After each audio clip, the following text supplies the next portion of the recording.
Hi, everyone. Thank you for joining us, taking the time out to join into the webinar. Today, we will be talking about New York City housing lotteries.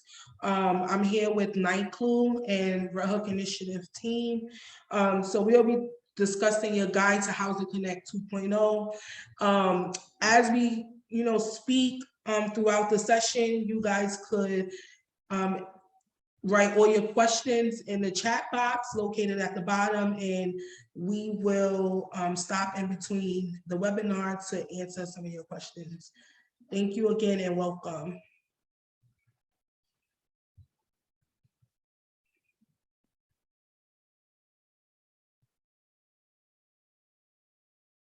Thank you, Mish. Okay, and we'll pass it over to you, Julian, to get us started. Good evening, good evening. Still light outside, but I'm happy to be here. My name is Julian Morales. I use he, him pronouns. I'm the Fair Housing Advocacy Organizer at the New York Civil Liberties Union. And happy to be here with our great community partners, the Red Hook Initiative, to talk with you all this evening about Housing Connect, a guide to affordable housing in New York City. It's known as the housing lottery system.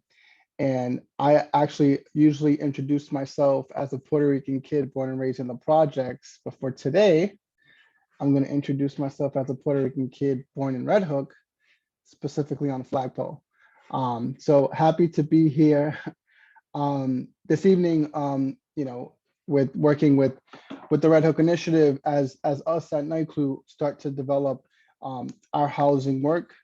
And we're excited to be here. So we'll get started quickly. The next slide talks a little bit about our agenda for this evening. I've done an introduction of who I am, but we'll do more formal introductions about our organizations. I'll talk a little bit about who is NYCLU, the New York Civil Liberties Union, and what we've been up to and doing, particularly as it pertains to housing. RHI will also talk a little bit about their work, who they are as an organization, the work they do, particularly around housing for the Red Hook community. And then we'll get into the formal presentation. The four following steps, talk a little bit about the themes that we'll be touching on, particularly around the timeline of what the housing looks like, right? You see construction, you're like, oh, I want to apply. We'll talk a little bit about what the particular timeline is for marketing, for the lottery system, and for a lease into a new unit.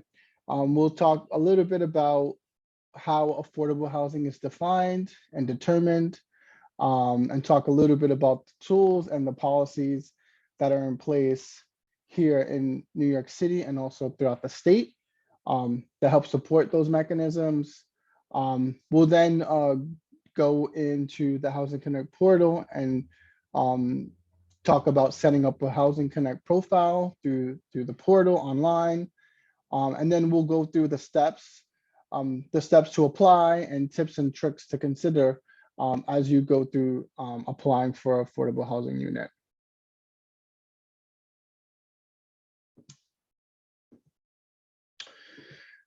So who is the New York Civil Liberties Union, NYCLU? NYCLU is one of the nation's foremost defenders of civil liberties and civil rights. We are the New York affiliate of the ACLU. NYCLU has been working on housing issues such as exclusionary zoning and housing segregation going back 50 years, and also very involved particularly around homeless issues, particularly in the Koch administration.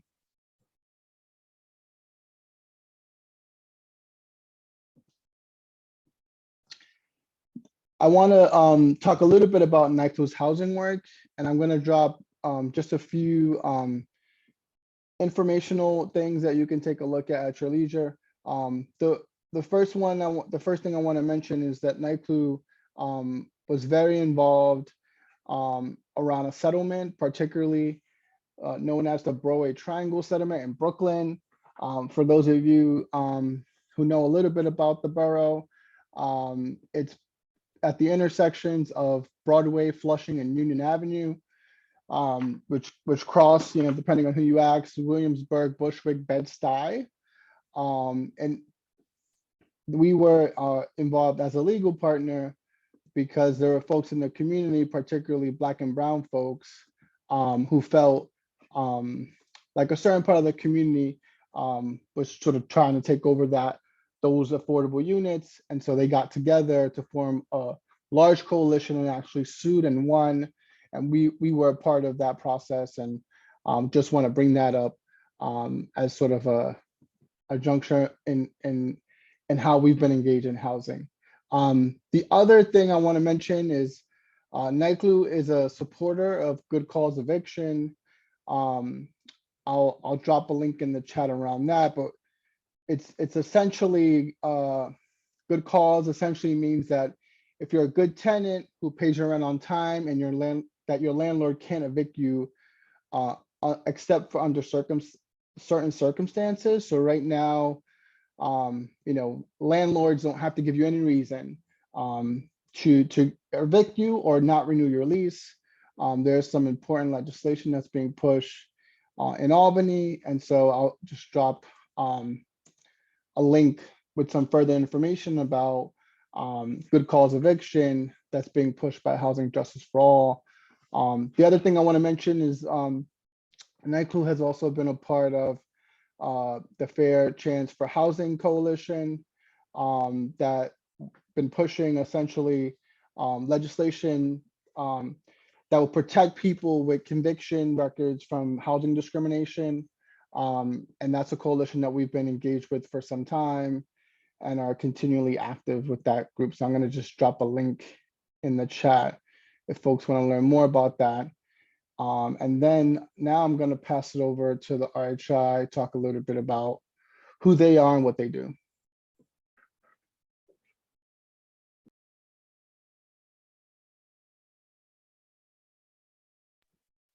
Michi, Hi, everyone. I'm sorry. So who is the Red Hook Initiative? We are a community organization located at 767 Hick Street, and we offer programs and services such as youth development services, community building, local hiring. You can stop by anytime, come check us out.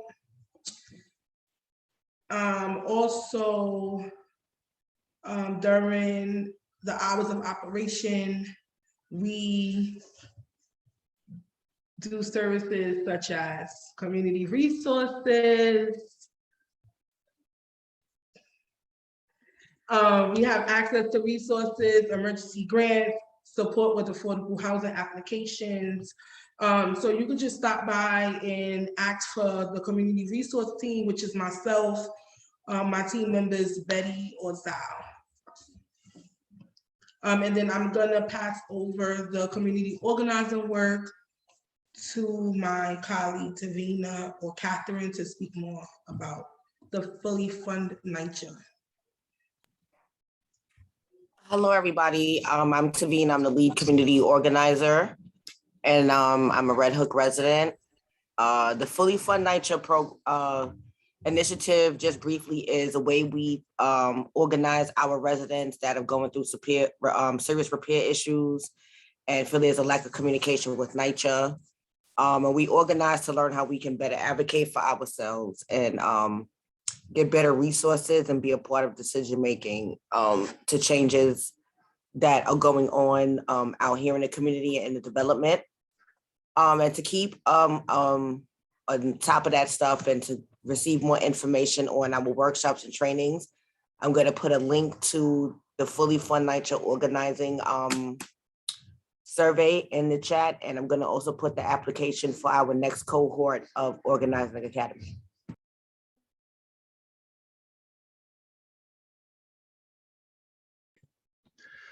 So now we're going to touch on the marketing, laddering, lease-up timeline for affordable housing. Just so you know, the timing here, Catherine, if you could just do one more click. Timing is approximate, and it may vary by project. So this is sort of like an average timeline. It's not binding. This can vary, but typically, I think this is sort of what the timeline looks like. I know most folks probably are only worried particularly around the lottery timeline, right? When does the lottery come out? How long do I have, et cetera, and what, and anything beyond that. But just so you know, and this talks a little bit about the pre-marketing and the marketing that happens, and when, how long is typically a unit available. And we're gonna go on the site itself, and we're gonna see in real time, how long has, do you have to apply? When was it posted? But this timeline particularly, is what HPD has on their website, but it varies per project. And so, just want to be mindful that if you see a building going up, you want to check Housing Connect. It's probably not going to be up right away, but you want to keep your ears and eyes on what that looks like in terms of timing. So who says what is affordable housing?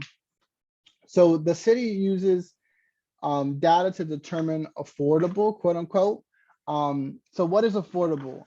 The Department of Housing and Urban Development, HUD, calculates yearly the area median income, also known as AMI, of this New York City region.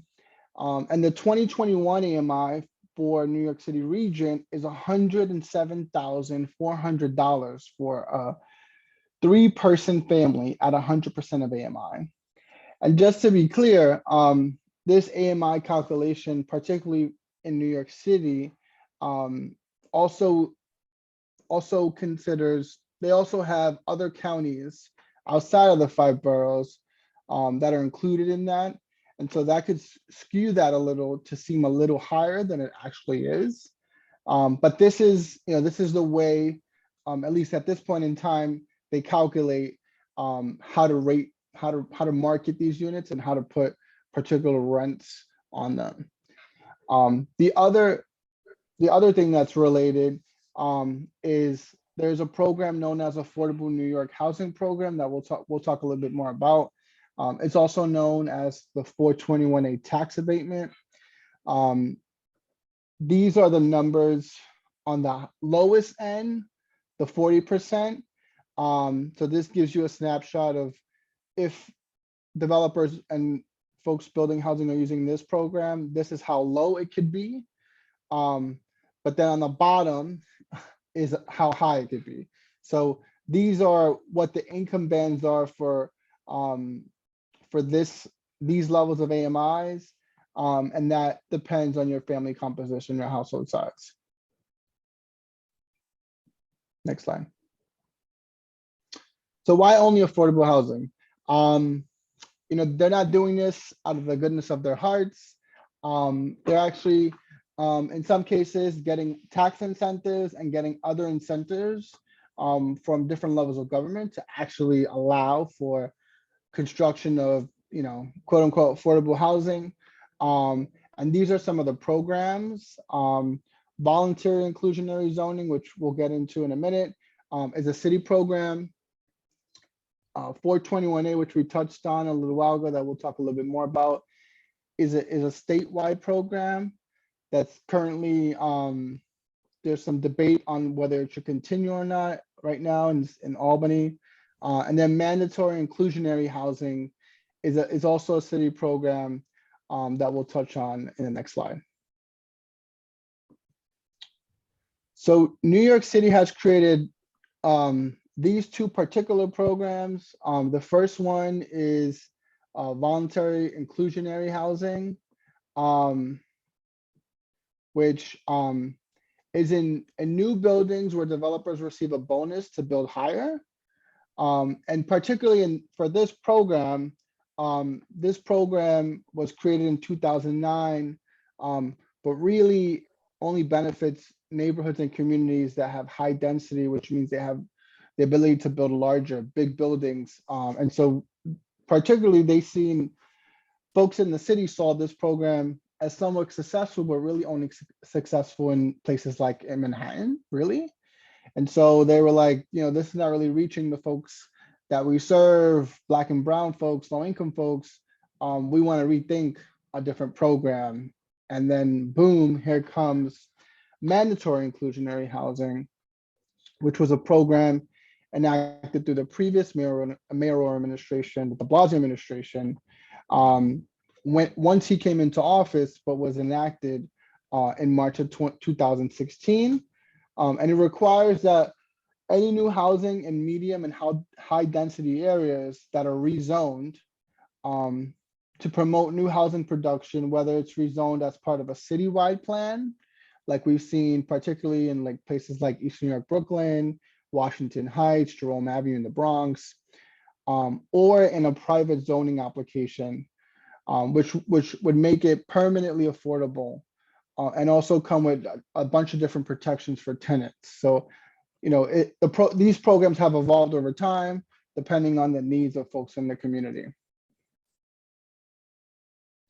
The next slide talks about what the state has created.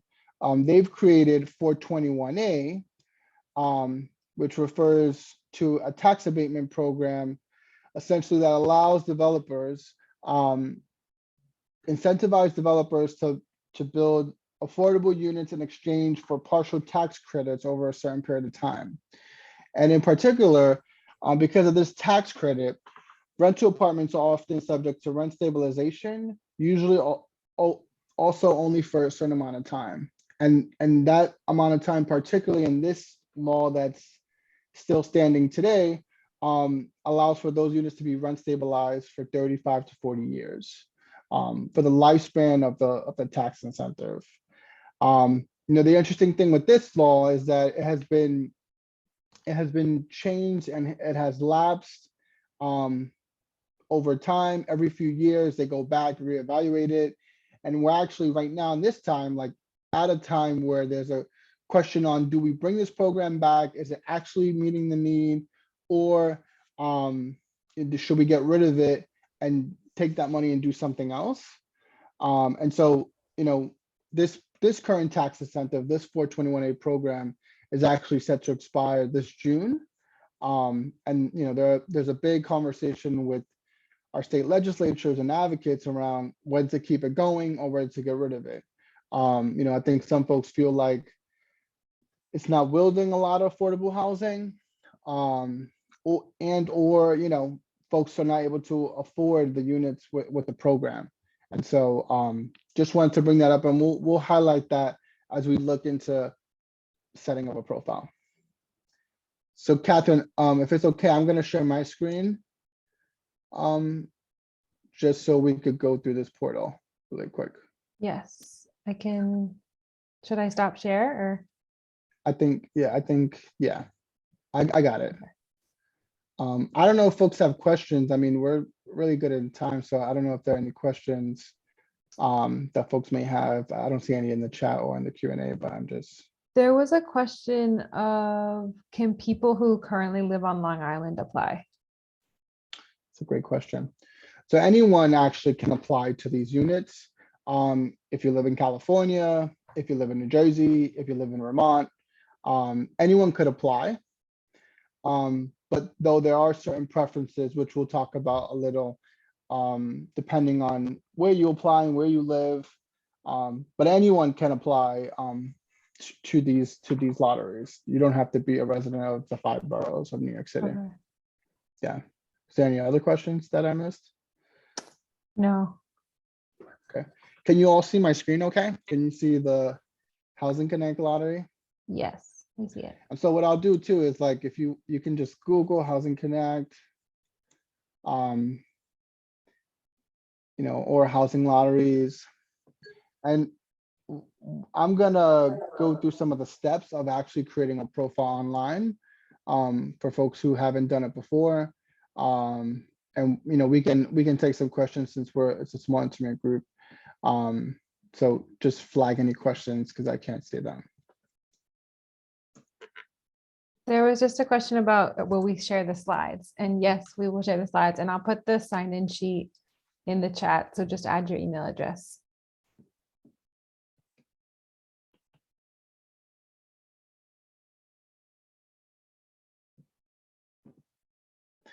So one of the most important things that you'll need to do in order to start applying is first you'd have to have a valid email and create an account. They'll send you an email to verify, then you'll be able to log in just like I did through the portal.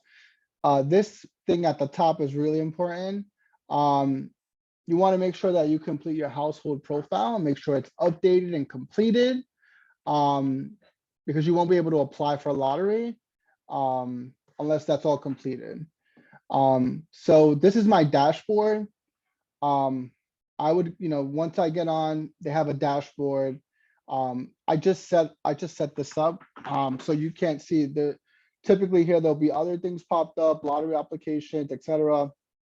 I just created this account, and down below, there are recommended lotteries based on my household size and based on my income bracket. So the first thing you want to do when you sign up is you're going to want to go to your household, and you're going to want to start to enter in all your information. So you'll start with your household summary information, which includes like my current address. You want to enter your current address. This is a very important question, especially for some folks in this conversation, but they ask you a question of particularly around your living situations. Do any of these apply to you? The first one is regarding if you're living in a homeless shelter overseen by the city of New York. The second one is if you're a resident of the New York City Housing Authority, which may be applicable. So if that's the case, you want to click on that. If it's not, in my instance, it's not. So you want to click next. You then, they then ask the question, if anyone in your household is receiving any rental assistance that will move with them to a new apartment. If you click on more information, they give you some examples such as Section 8, HPD or NYCHA, City FEPS, ISS, and a bunch of other ones. If it's applicable, you want to click yes and disclose that information. And so this is it for me. Now we move on to housing choices.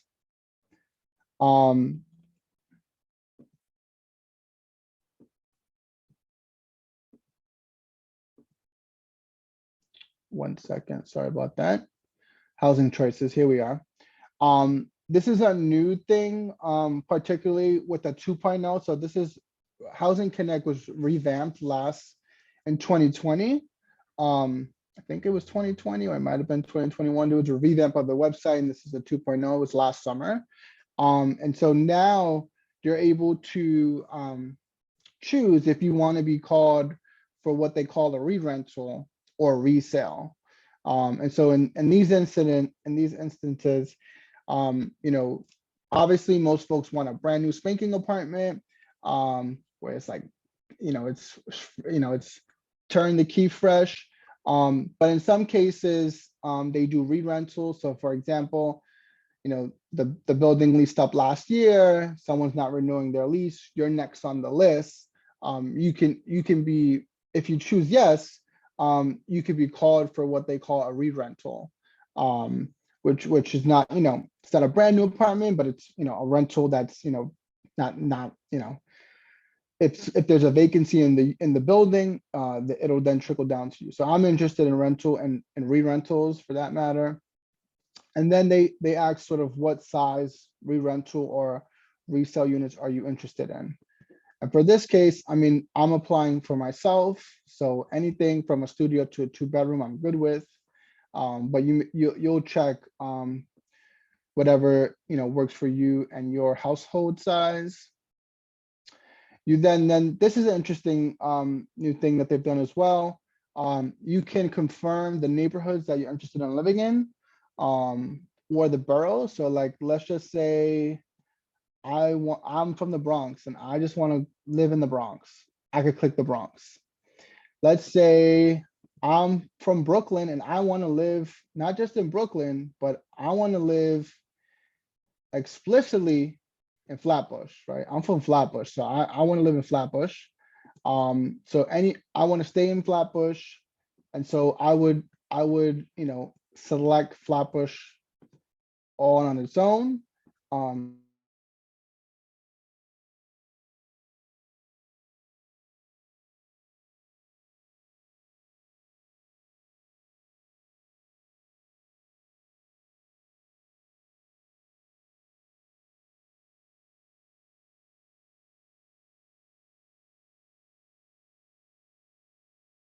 chances in getting one of these units. The next question is, are you interested in units that are located in an elevator and or on the first floor? This can be an ADA potential question for folks with disabilities, or it could be a preference of folks. So, I'm okay with stairs to get to an apartment, or no, I want an elevator building or live on the first floor. So you get to choose that. And then this is also related. Are you interested in units in buildings where there are flat entrances or an accessible ramp? I'm okay with steps, but if if for one reason or another, you only want buildings with a flat entrance or a ramp, you could select that as well. Excuse me. And then this question is in regards to pet policies. There's some units that there are no pets allowed. And so this is a question for you to choose yes, the building must allow pets, or no, the building must allow pets, or yes, I can live with a building with no pets. And so you'll click your preference there, and then you'll hit save. And then after you're done with the household summary, you'll go here to household members. And for this case, it's just me. But if you have anyone else to add, you'll add them as well. We'll go next. They'll ask you for your social, they'll ask you for other information.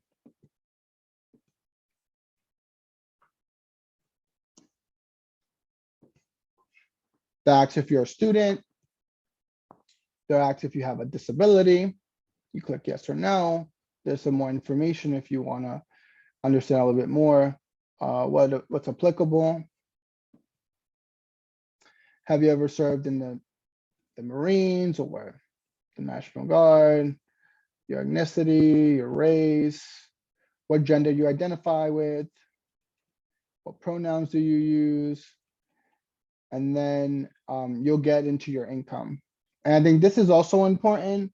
So for me, I'm working with the security place at the moment, but I also have a side hustle. I'm doing some DoorDash on the side, right? So you want to make sure that you're including all your income for all the folks in your family, because when it's time to, you get that phone call like, hey, such and such, you got you're eligible for the apartment, we want to bring you in for an interview.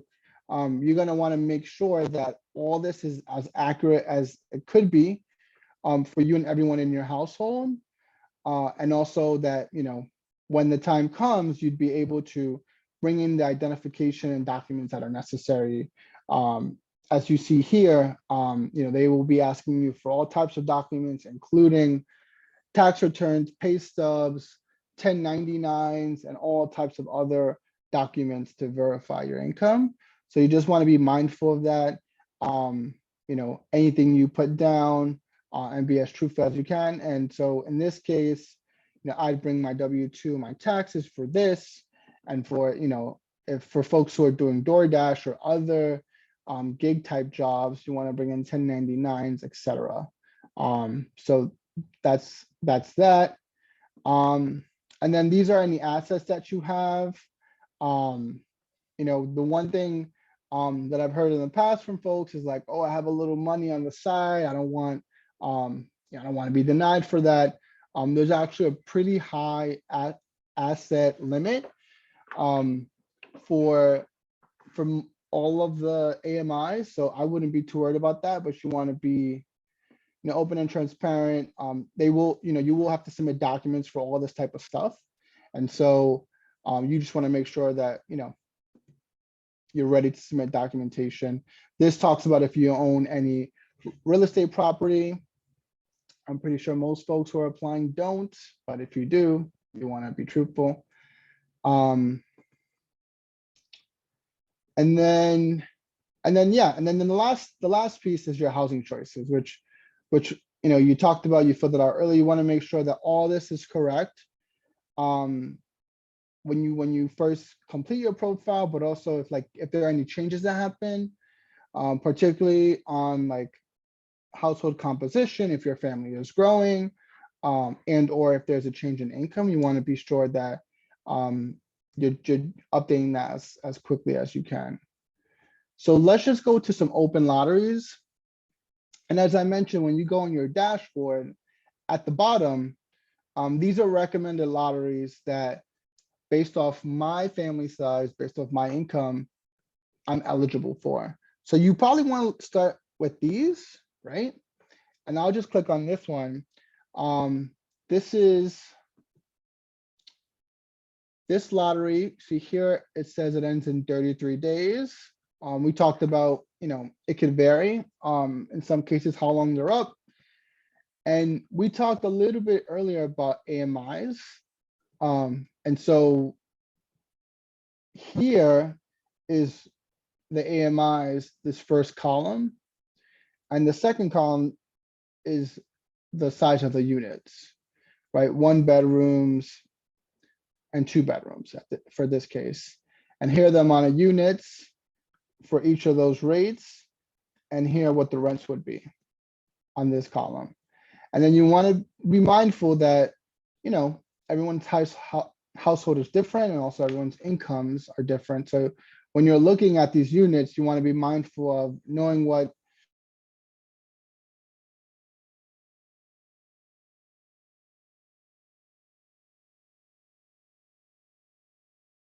for you and your family. The one thing I want to pause there to see if there are any questions. I wanted to look at another particular lottery, but I'll pause to see if there are any questions.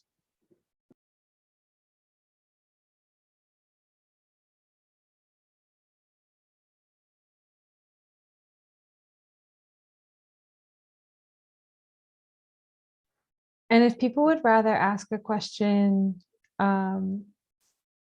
we can also unmute you if you'd rather say your question, then put it in the chat. Just put in the chat that you'd like to speak.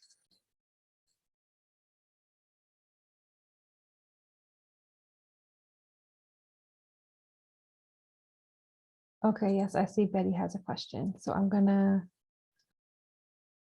hit allow to talk. So Betty, you should be able to ask your question now. Yes, my question is, I was looking at what you were doing.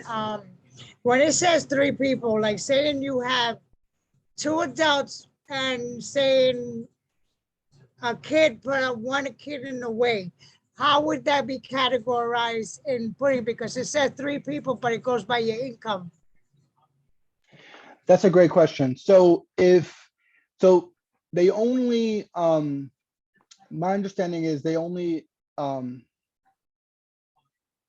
accept folks who are here present. So like if there's a baby on the way, which would increase the size of the people to 4, you'd apply as 3, right? And if these things it's a process as well.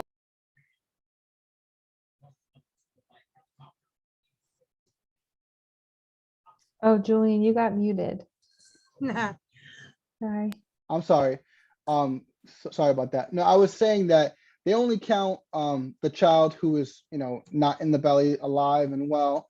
Once the family grows, for the most, if it's this unit in particular, when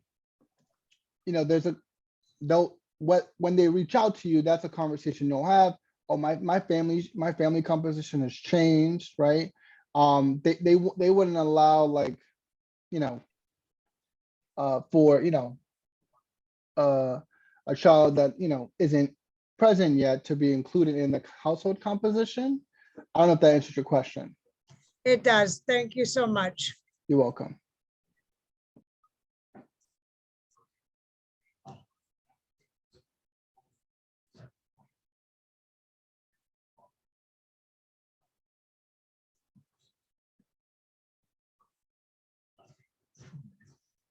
Oh, Julian, you were muted again. I don't know what happened. Sorry about that. I don't know what's happening today. I think it's Zoom. Okay. Yeah, I was just going to mention, I wanted to highlight another particular lottery that actually I'm not sure if it's still here, but it was actually particularly in Red Hook. It's actually on Richard Street. And so I wanted to just point this one out because it's in the neighborhood. Actually, the lottery ends in 5 days, as you can see here. But these prices are insane. So I want to just show you this, just to talk a little bit about the 421A program in particular, right? So here it talks a little bit about, the new rentals, and what some of the amenities that units have, right? They typically have that here to the right. This building in particular received the 421A tax abatement, which I discussed earlier, right? The tax exemption program. And we actually met with HPD last week because I had a question around like, how is this happening? I mean, essentially my question was, how is this happening in Red Hook? Or neighborhoods like this, right? As you can see, the AMI band is the 130, which is the highest end that it could be for this program. And we have rents for a 1-bedroom that's 27 plus 100. We have a 2-bedroom that's 32 plus 100. In a neighborhood that I know pretty well, but a lot of folks, can't even dream about affording, for the most part. And, folks are, rightfully upset, especially when, folks are living in public housing, and in some cases, certain developments are, falling apart. And so, one of the things, at least that HPD said, is that they're not in the business, and they've been pushing back around buildings at this 130 or even a little lower. And what they mentioned to me, and I think is if it's just the 421A program is a state program that really the city has no control over. Once someone is, able to receive this tax exemption, HPD is, has to put it on their website to at least promote that the unit is available. But I think, all that to say is that there shouldn't be units like this, particularly in communities like Red Hook, right, or other neighborhoods, right? And so, just want to say for folks who are not already engaged and involved with the RHI, you should, as not just them, but also us at NYCLU, really think about, how can we change these things from happening, right? The fact that, these units are very expensive, particularly in certain communities. But I just want to flag that as something that caught my eye. Thank you, Julian, for bringing that up. And I think, one of the things we've been fighting for at the state level is more funding for NYCHA, more funding for public housing. And we know that there are $1.7 billion a year in taxes utilized for 421A. So when we see something like the building going up on Richards, that's completely unaffordable, and could really be a resource to people who want to move out of public housing but want to stay within Red Hook, that's completely unacceptable. And so we're going to be digging into this more in our work. And so we welcome anyone to get involved through the link that Tavina shared, and then we can reshare in the chat. And I'll also just say that we're fighting for funding for NYCHA in the state, because the initial budget that came out 2 weeks ago had $0 for NYCHA from the state. And the revised budget that came out on Friday had only $500 million, which is very small in comparison to the over 30 billion that NYCHA needs. So thank you, Julian, for that. And do you want me to go back to the slides? No, I just wanted to add one other thing. Okay. We just went through like a step-by-step real basic on how to set up the profile. The one thing I want to mention, and we'll talk a little bit about this as we move along with the slides. But if there are folks who are like not technologically savvy and, don't want to go through, this online process, you could request, I'm just gonna scroll at the bottom of this. But you could request to apply online.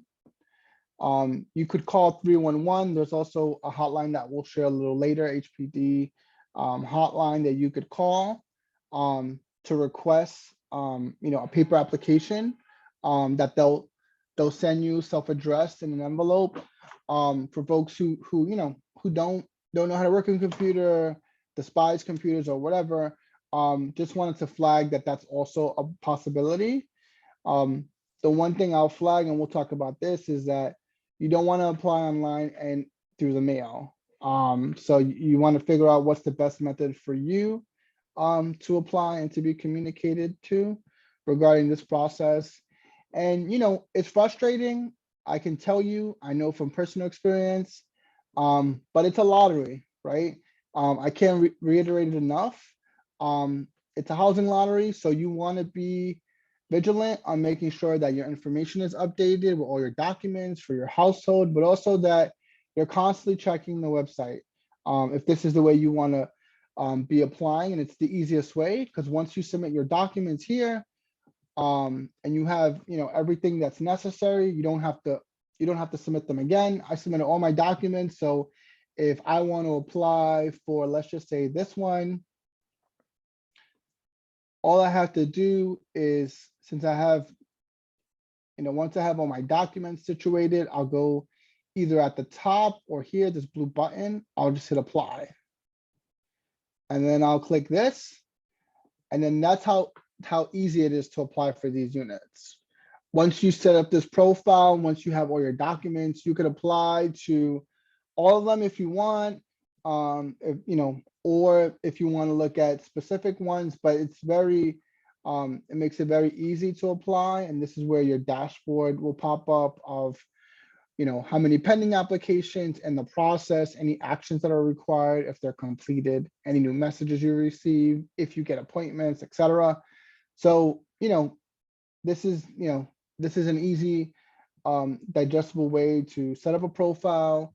And we'll talk a little bit more about the steps in depth as we move along the presentation. I don't know if there are any questions. I'll see if there's any questions, but we can move the presentation along. Okay, yeah, if people would like to raise their hand, we can unmute you if you have a question.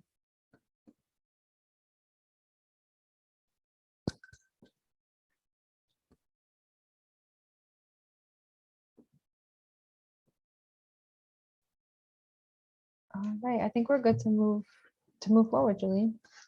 Should I go to the next slide? Yes. So the next slide talks a little bit about looking for affordable housing. There are many different ways you could do that. Some of them are like looking online or looking in print. That's still an option that you can look up on, on Facebook, on Craigslist and other sites, and print and newspapers in particular, on advertisements, etc. You could look for listings. You could look for posters at construction sites and at local neighborhood organizations and around your neighborhood, like groups like RHI, or on lamp posts at the train stations. Sometimes you see a posting, it's like, call this number, etc. You can call 311 and ask for the affordable housing hotline. And you could visit New York City Housing Connect for current listings, which we just did, which will give you, a full-fledged listing of available units. Excuse me.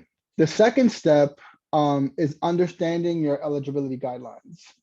Each lottery will list their eligibility and preference criteria on their listing. So just take a look at that and review it. And the good thing with, as I mentioned, with Housing Connect, is once you submit your documents, they will recommend ones that fall into your income bracket. But you want to check the guidelines for different categories, which include income and household size. You may be eligible according to your household combined income, your household composition, your credit history and credit score, criminal and housing history as well. could come into play. And you may get a preference if you have a mobility, hearing, and or vision impairments. If you live in the same community board that development is happening, there's typically a 50% preference. And if you work for the city of New York, you also get a 5% set aside preference. So those are just some preferences to keep in mind if they fall for folks in your household. So submitting your application, you want to either mail in your application if that's the route you want to do, or you want to register and submit online the way I just did with you all. To apply online is pretty easy. You create an account, you'll receive an email to set up your account online. Applying through the mail, you want to check each particular listing to see what the instructions are and who you should be reaching out to in regards to getting a application through the mail. You could also call 311 to assist you with the hotline. I want to also say, answer this as honestly as possible. You don't want to be disqualified. And lastly, you don't want to submit duplicate applications. You don't want to do it online, and I'm gonna throw one in the mail just in case. You do not want to do that. You will be disqualified. You want to apply once, either online or via mail, whichever you prefer. You don't ever want to submit multiple applications. It just won't be good. Julian, we have a question in the chat, which is, what is the minimum income to be eligible for these units? Well, it depends. As I mentioned, if it depends on the lottery. So I don't know if, let me share my screen if that's okay, Catherine. I'm just going to share my screen. I don't know if you missed this, but 1 second.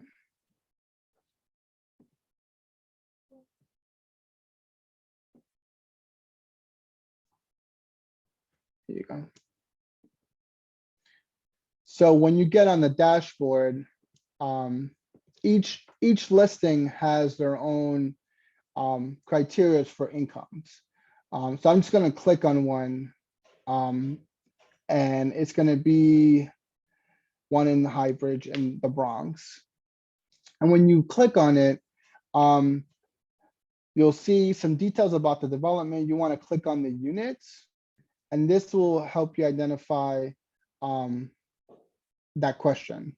Was the question is what is the minimum income? Is that the question, Catherine? The question is about the minimum income. Yeah. Yeah. So it depends on each development in each unit, each new housing lottery. They're all different. So you want to be mindful that when you set up your profile here, that you're making sure that your household income and everything is what it is, and you're keeping it updated. And then when you go on your dashboard, they typically, as I mentioned earlier, they will recommend lotteries here at the bottom that'll be applicable for you based off your household size and based off your household income. I'm not sure if that helps answer the question. Great, thank you.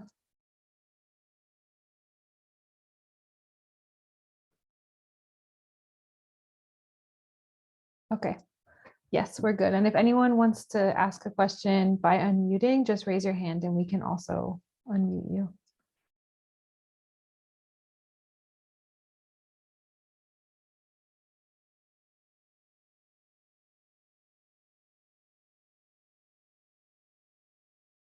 Oh, Julian, you got muted. Sorry about that, everybody. We talked about this already at length, but if you don't want to apply online, you could apply. They do have an option to submit a paper application. You may have an application mailed to you. You either want to refer to the instructions on the listing online, or you could call 311 to get one mailed to you. Again, you want to submit one application per household. So, if it's me and my wife and my 3 kids, 2 of them are over 18, we're not all submitting an application.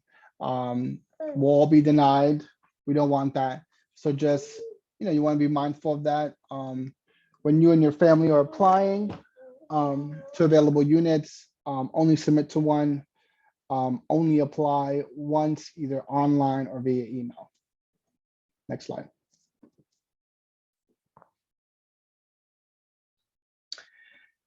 Step 4 is patience. You're going to be waiting while the applications are being processed. This can take anywhere from 2 to 10 months to hear back. What I've been hearing is that it's been a bit quicker, especially given the pandemic and how folks have everything is electronic. There are no like in-person things. Everything is over email. So we've heard that things have moved a little quicker, but it can take anywhere from 2 to 10 months, and it really varies by development. I can't stress this enough. This is a lottery. It's a lottery. Not NYCLU, not the RHI, not any organization or anyone has the hookup. This is a lottery. It's frustrating, but we encourage folks to keep applying, and keep applying. If you are picked, you will receive a log number. Applicants that meet one or more of those preferences that I talked about will be given first consideration. So if they're building a building in this case, Community Board 6, let's say it's on Court Street in Carroll, just using an example, you for folks who live in Red Hook, will get a 50% preference. And so they look for the folks who fall into those preferences first, particularly the one on the community board, but also any other preferences that are there. We talked about the mobility and impairment of 5%, and there's also 5% for this if you work for the city of New York. Depending on the lottery, on the unit, there may be other preferences, but those are typically the preferences that are available. Again, like I mentioned, this can take months for you to hear back. You want to make sure that you're constantly checking your email, you're logging into your profile, and in the case that you submit your information via mail, maybe reach out to the RHI. They can maybe reach out to folks to find out more information about your application. So if you are selected, you're going to have to prove your eligibility. And the first, they will ask you to come for an interview. I see a question from Betty. What happens when you applied and it's been 10 months and you haven't heard from them? What should you do? And for folks who live in Red Hook, you should definitely go to RHI. For folks who don't, we're going to drop an email address and a hotline as well for folks in the next few slides, where folks can reach out directly if they feel like it's been too long, I haven't heard anything at any point, but especially if it's after 10 months. We'll drop that in the chat in a few slides. But I definitely direct you to go to your local neighborhood group, especially folks like the RHI. So if you're selected, you have to prove your eligibility. You'll have to go to some sort of interview. The developer will invite you to an interview to verify you meet the eligibility rules. You definitely want to confirm your appointment immediately or reschedule if you have to. At this point in time, especially with the pandemic, there are not any like in-person interviews. Those are typically done virtually or over the phone. But I imagine at some point that may be a thing, so that in any event, if you hear from anyone regarding a unit, you want to be as responsive as you can, as quickly as you can, to show your interest. The next thing is they're gonna ask you for documentation, and lots of it. They're gonna ask you for a lot of documentation for folks in your household. And we'll talk a little bit about some specifics that they may ask of you and your family. And then after that, there's sort of like another waiting period. So be patient. Once they've shown you, usually in this process, after you submit your documentation, you actually see an apartment they'll show you an apartment. Once you get there and submit your documentation, you're more than likely going to get it unless there's some issues with your documentation. And if that's the case, they will circle back with you to try to get more documentation from you, or get any questions that you have. And then you wait for your confirmation. They will verify that you're eligible and all your documents line up for you and your household. And then someone will call you to confirm, someone from HPD, likely in particular. And if they have any questions around any of your documentation, they'll be reaching out to you as well. So you also want to make sure too, I just want to go back really quick, one slide. You also want to make sure too, like throughout the process, but especially during this process, that all your contact information is up to date. If you have that your phone number is up to date, your email is up to date, that you're checking it, that your voicemails are clear, so that if they're trying to get in contact with you and they can't, you don't want that to be an issue, in preventing you from, moving into your new apartment if you are selected. Next slide.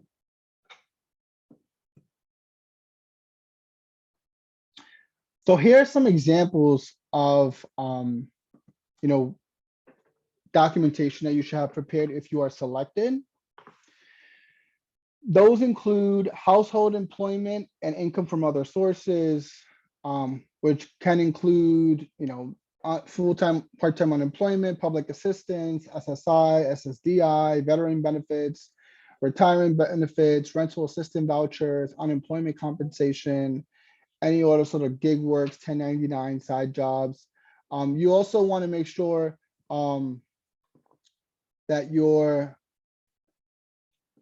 also having proof of household composition, so basic documents for folks like identification, birth certificates, social security, if your children are in school, documentation regarding that. You want to make sure that you have all that lined up. I'm just going to drop a link in the chat for that'll also, it's not working, it looks like, but we'll share it with you all. It's a link that also talks a little bit about this. You want to bring your proof of residency, so a lease, any household assets that you have.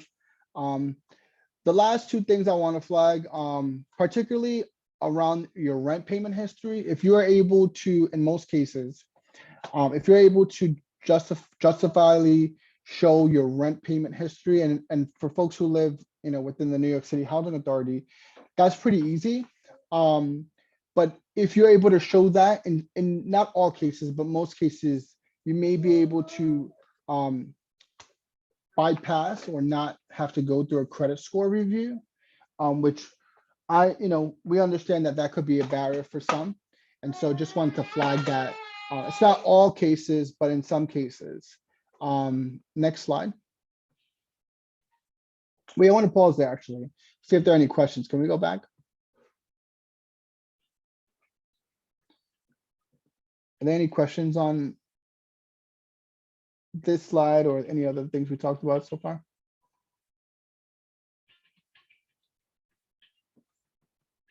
I think we're good.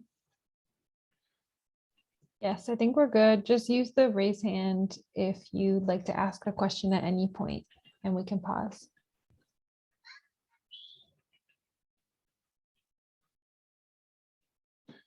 So we can move to the next slide. So I wanted to flag some changes that have happened, particularly as it pertains to the background check policies for Housing Connect. And this is related for folks who were either formerly incarcerated or have any prior criminal convictions. And this is some really new information that was brought on, particularly through a lawsuit by the Legal Aid Society last summer. And so just want to flag for our young folks out there, the housing provider may only consider prior criminal convictions, but any youthful offender adjudications or convictions for folks between the ages of 18 and 25 that have been excused or by pardon, overturned on appeal, sealed, or otherwise vacated may not be considered. If that is applicable to you and your family.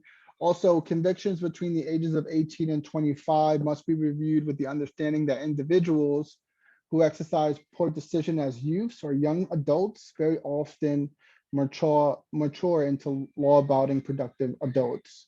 So these two particular points are as it pertains to young people. Just want to bring that up. There's another slide, and if folks have other questions, I'm happy to touch base offline, but these other two things are also, I think, really important.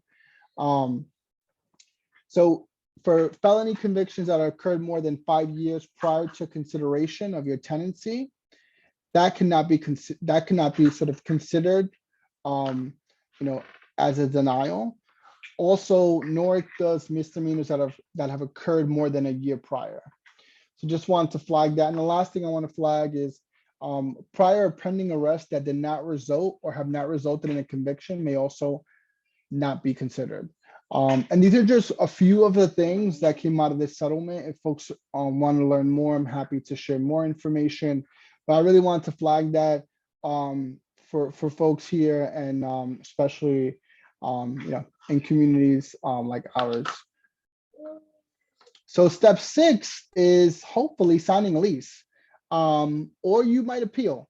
So if you're eligible and there are available units, you then, all your documents went through, everything is great. You'll sign a lease, you'll come see the apartment, make sure everything is fine, review all the documents, and you sign on the dotted line.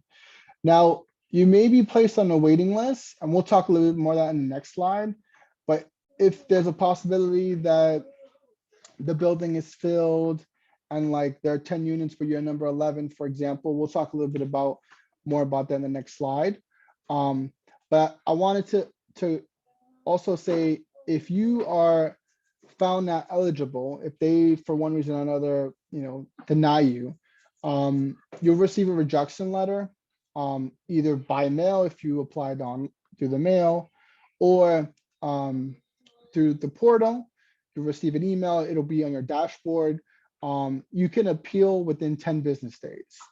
And I want to say that if you really feel like you've been wrongfully denied, appeal it. There are multiple steps of the process. You can actually appeal more than once as well. I want to encourage folks to, if you feel like you're wrongfully denied, appeal. They told you no already. All they could do is tell you no again, or you could win and you can get an apartment. And so, I just want to reiterate that. I know folks firsthand who have been through the process and were denied multiple times, and they kept fighting, and they ultimately got into some of those new units. And so I just want to reiterate that if you are, and we'll talk a little bit more about that as well. The last thing I want to say is, as I've been reiterating, this is a lottery. So keep applying, keep checking online, continue to update your information, apply, apply, apply.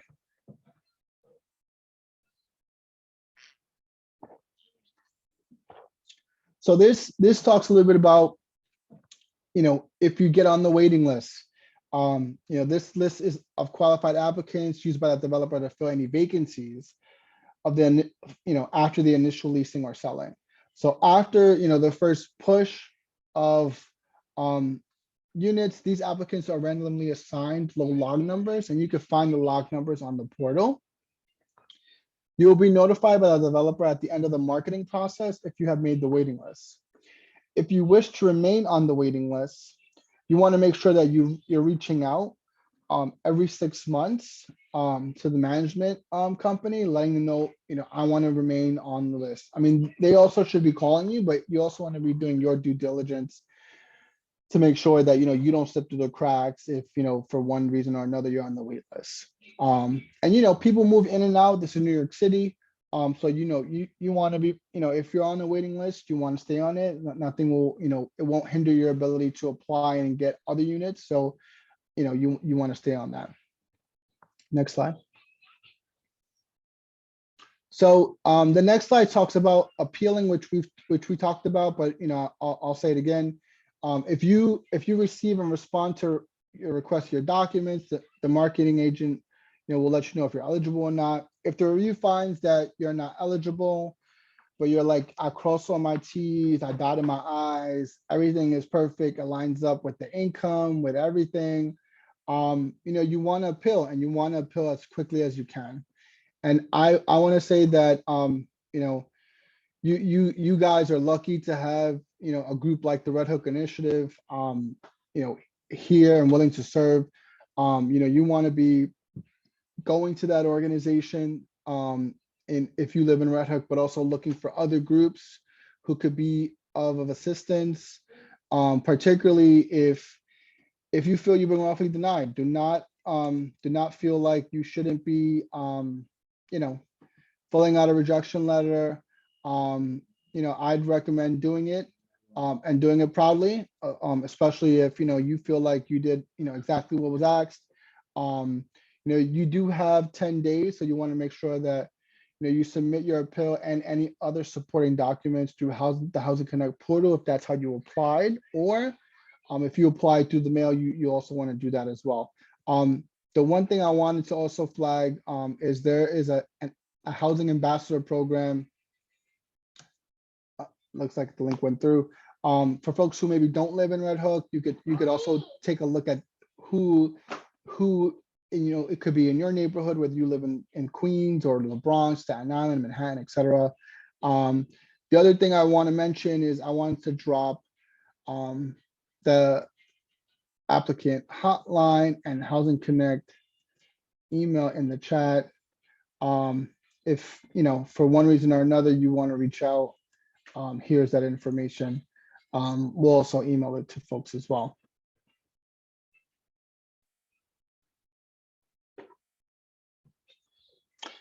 So here are a few Housing Connect resources that if you signed up with the link that was shared, we'll email you that with the recordings. But here are some resources that you may want to review post this session, and as you're thinking about applying, that you could have handy.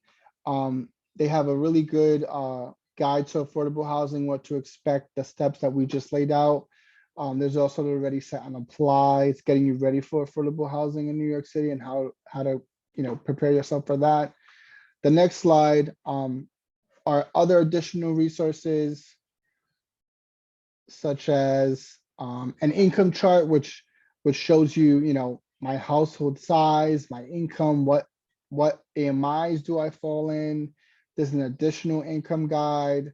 And then they also have, after you apply, a checklist and resources to keep in mind as you're going through the process. And we're happy to share this information with folks over email. If you already filled out the sign-in form, if you didn't, let us know. And I think that's it, Catherine. Next slide. Yeah, NYCLU. Some of you may know me from doing work in the neighborhood. We've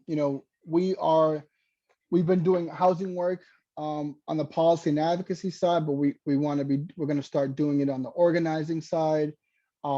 As I alluded to earlier in my introduction, I'm born and raised in Red Hook on the flagpole, started organizing with the Red Hook Initiative.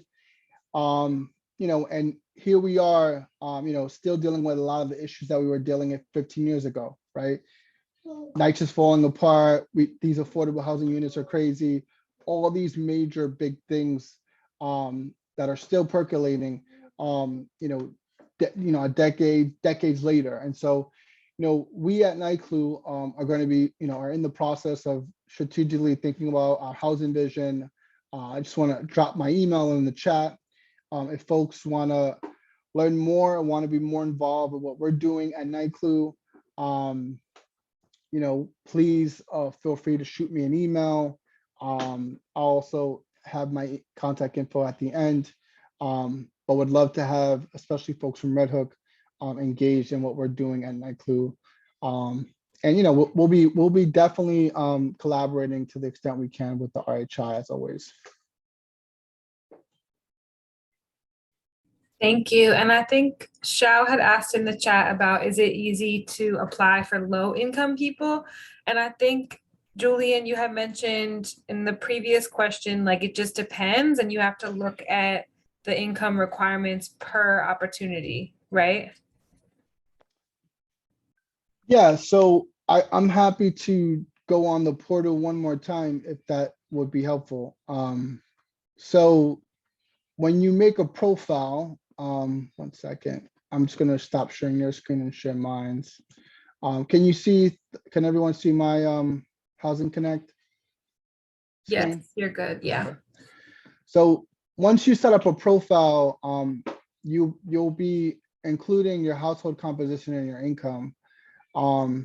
And you go to open lotteries here, and then you could actually refine your search so that, you know, it's, let me move this out the way, so that it's, you know, hitting your household income, it's hitting your household composition, your household income. Let's say the household income for a family of four is $70,000. We don't want to pay any more rent than, you know, $1,800, you know, let's just say $2,000. And we want 2 bedrooms and 3 bedrooms. So you could actually refine your search that way if you'd like. And here you could check which neighborhoods, like we talked about earlier, what kind of amenities you'd like, if you want in there any particular subways. But for me, I'm cool with anything. And so you'd click there, and then they'd give you, you know, based off of these, you know, these filters, they'd give you your available lotteries. Not sure if that answers the question, but you could go on here and check, you know, on particular units, on particular buildings that are coming on live, you know, what, you know, how, if at all, you fall into the brackets. Yeah, I'm gonna stop sharing my screen now. Catherine, I don't know if you want to go back to that slide deck. Yes. 1 second. Okay, and I see Michele put in the chat about connecting with the team.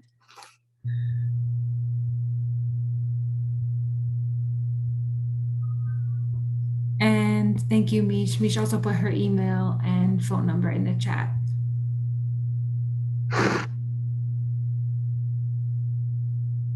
All right, so thank you everyone so much. Does anyone have any final questions, or if you want to raise your hand, we could unmute you to ask a question?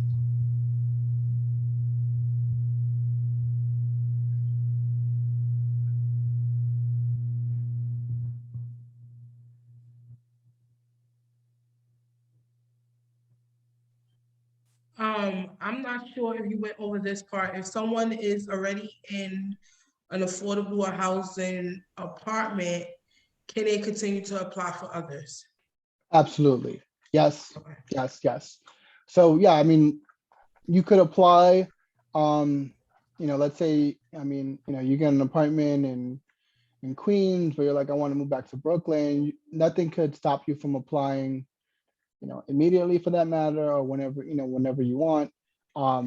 Yeah, what, you know, whether you're, you know, get one of these units and you want to continue looking at some point in the future, nothing inhibits your ability to move from one to the next. So yes.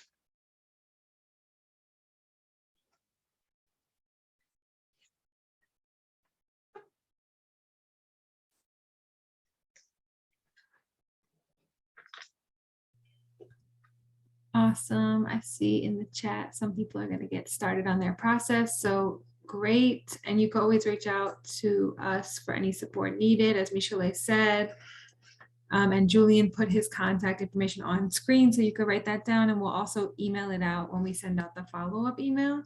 And then we will also post this recording onto our Facebook page since we couldn't get the Facebook Live working. So you can always go back to this recording and watch a specific part or reach out to us if you have any issues. So thank you all so much. Julian, did you want to say anything in closing? Someone asked a question, does affordable housing include any of the NYCHA developments? That's a great question. No, they don't. So if you wanted to apply for the New York City Housing Authority, that's a separate process. It's through NYCHA's website. Now, if, what I will say, if there happened to be new development, which it's been a little bit, particularly in some NYCHA developments, of a new construction on a NYCHA campus, you would go through this portal. But for, traditional public housing buildings within the New York City Housing Authority's portfolio, you won't apply through here, you would apply through NYCHA's website.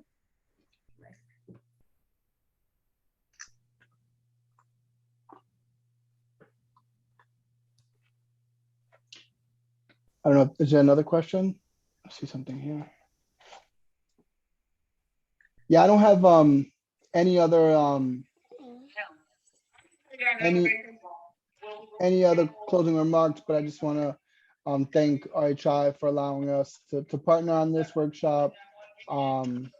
Excited to do other partnerships, as we think about housing for the long term for the city and the state.